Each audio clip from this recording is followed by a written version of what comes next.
Just like A-flat major, the key of G-sharp minor doesn't really exist in Baroque music. The reason behind that is the tuning, the issue that is at the core of the idea of the well-tempered clavier. To find a tuning method that would allow musicians to play any tune in any key on the keyboard and have it sound agreeable. Different methods of tuning were used in Bach's time, but none of them fulfilled that requirement. The results were acceptable in keys up to 3 sharps and 3 flats, more than acceptable, in fact. Due to the tuning, each key would have a different character. For example, C major would sound slightly different than G major. That added a richness of color to the music that is lost in modern, well-tempered tuning. In the early tuning methods, keys beyond 3 sharps and flats crossed the threshold to unpleasant. G-sharp minor, the relative minor of B major, has 5 sharps. In mean tone temperament, the G-sharp minor prelude sounds like this.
In mean tone temperament and other early tunings, the 12 half steps that fill the octave are not at the same distance of each other.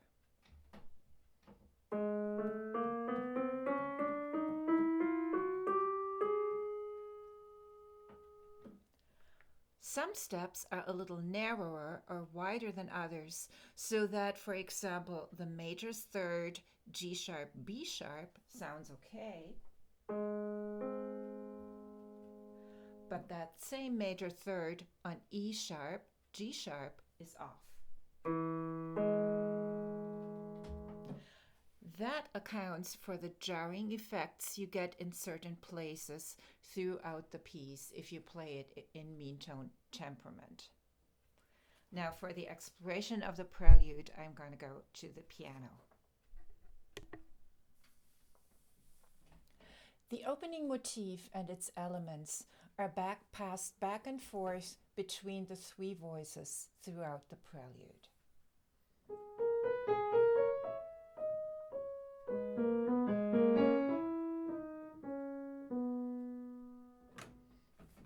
The natural gravity of that motif contains the seed of conflict. The time signature is 6/8 with emphasis on the first and on the 4th beat. 1, 2, 3, 4, 5, 6.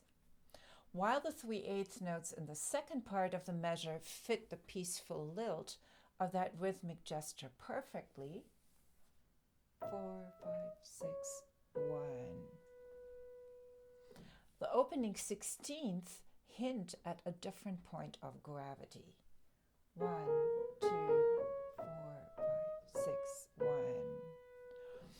Whether to bring that out or smooth it over is left to the choice of the performer, but as the piece progresses, the feeling of a mixed rhythm that's so characteristic for the music of Chopin, Schumann, and Brahms becomes increasingly harder to deny.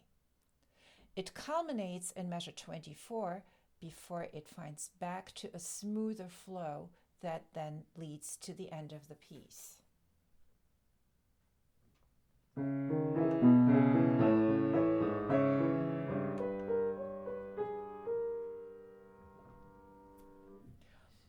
Characterizations of G-sharp minor date from the time after Bach. Miserable, the heart constricted to the point of suffocation, full of sorrow that reaches its peak in the double sharp, a fierce struggle. The color of this tone expresses anything that is saturated with effort, says Schubert in his treatise on the aesthetics of music in 1784-85. The double sharp in the harmony at the center of the Prelude's predominant motif does indeed add a tinge of pain.